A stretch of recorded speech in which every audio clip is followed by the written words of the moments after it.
Everybody loves the state fair, and increasingly that's starting to feel less like an opinion that I have and more like a mandatory thought for all Minnesotans, especially when I turn on the news. The Minnesota State Fair is a big dang deal. We know our fair is great. It's not even a debate. And the fair has all kinds of brand new fun activities this year. There's really not a reason to not see you out here. Let me start by saying that I do actually love the fair, but I looked for any evidence I could find of real investigative pieces being done about the fair, and I found none. This realization that I had, it broke my brain. For the 11 days of the state fair, the Minnesota Agricultural Society brings in over $70 million in revenue. By that metric alone, they are on track to make over $1 billion if they were open every day of the year. And that's not including food and beverage vendors who are not part of the state fair's financial reporting. Here's one of the ways the state fair makes money, not by charging rents to the vendors, but a commission, 15% for every pronto pup, every fat cut bacon or root beer float. It goes right back to the fair. And that creates a complex system of auditing for the state fair as 300 vendors all collect money and then bring it over to the fair. Thank you much, appreciate it. Woohoo! And the fair doesn't wait long to collect. Every day, vendors are required to come with their percentage payments the following day for the previous day's sales, meaning that there's a nondescript door that people go into with millions of dollars of money for these short 11 days. The state fair will always collect its debts. When I published a video about that nondescript door last year, within hours I'd received an email from the state fair asking me to take it down out of fear for the safety of the vendors. But it stuck in my head. The press department of the state fair takes a great deal of care in making sure that the stories presented about it are the ones that it wants presented about it. Hey, how you doing? Afternoon. I'm just doing a story with the media about economics of the state fair. Can I ask you a question?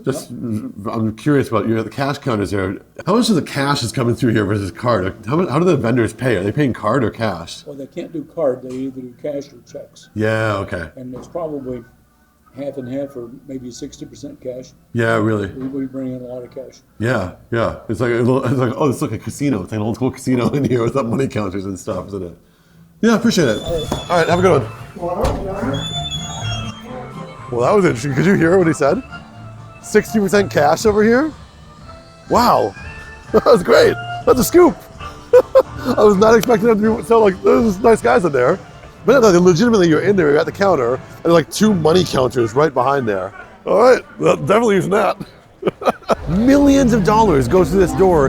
It's a unusual way of running a business. Luckily, as a public institution, the Minnesota Agricultural Society is required to report their numbers back to the state. And so I called the legislative auditor, Judy Randall, to ask her about this practice. And what she told me surprised me. They have an agreement with the Agricultural Society to let them select their own auditor. And their own auditor then gives the numbers back to the legislative auditor, who then can choose to ask questions about it or not. But there hasn't been a question asked in recent times, according to Auditor Randall. In fact, the last time the state did any audit for the Agricultural Society at all, it was 2011, 14 years ago. For its 2024 financial audit, L.B. Carlson was selected, and boy did the state fair get a good deal on them.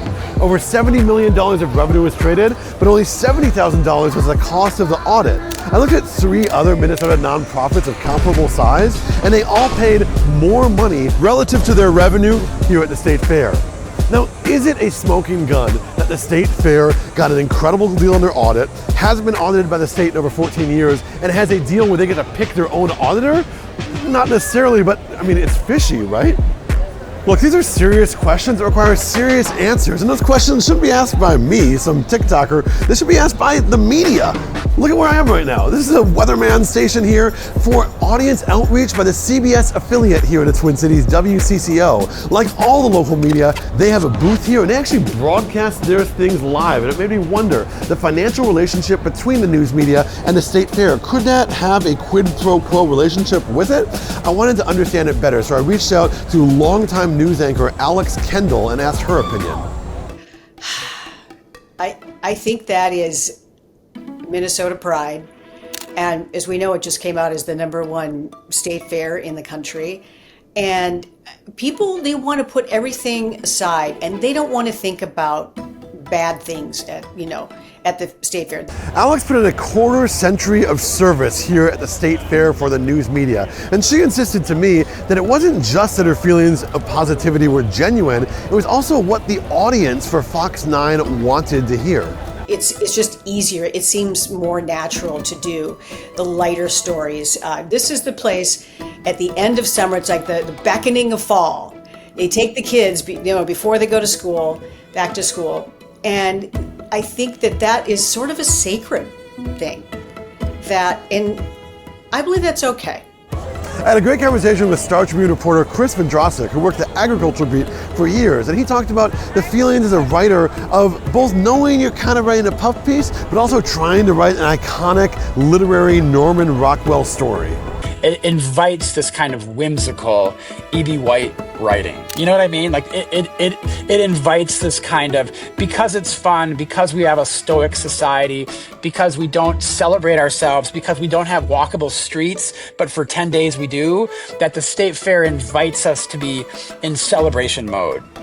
And so I think I'm not looking for excuses for why we haven't uncovered. I mean, if there's a Pulitzer Prize story out there about the fair embezzling funds, I want an asterisk on this one. Yeah.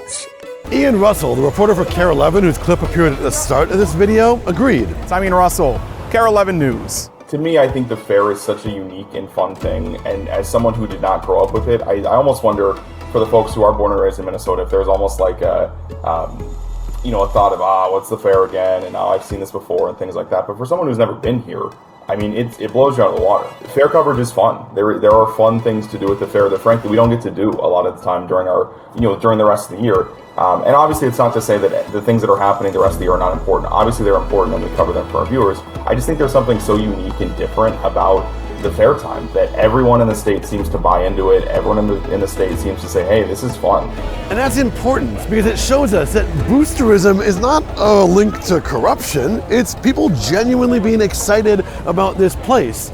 But could it be that amidst all the excitement, journalists in town are missing out on a big story? It deserves scrutiny. It's silly for us to say any year, but particularly in 2025, after what our state has gone through, that this Midwestern just trust in neighbor, that we're spending this money appropriately.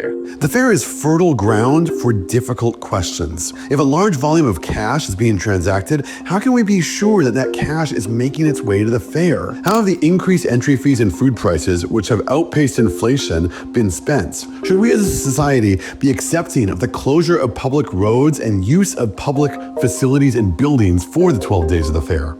Yeah, so the first time I had to cover any kind of breaking news was when there was a heat wave at the fair, probably 2023. What we discovered was on the way to the fair, a show goat, had died in transit.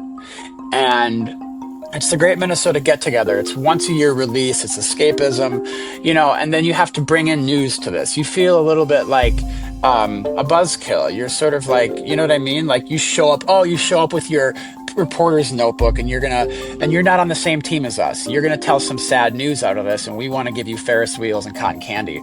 And that is sort of the kind of perpetual professionalism, but also sometimes shame of being a journalist.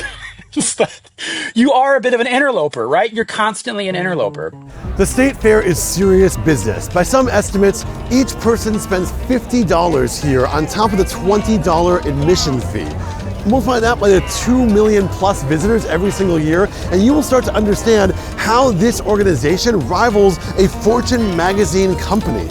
A company of this scale deserves to have serious questions asked of it, and yet that isn't happening.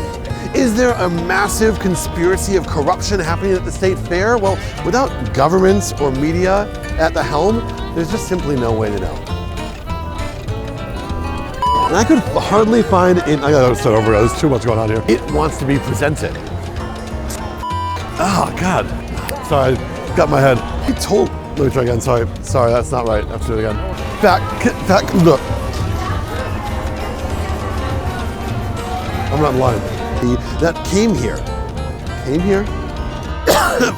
Bacon! You're fantastic. Thank you. Appreciate you.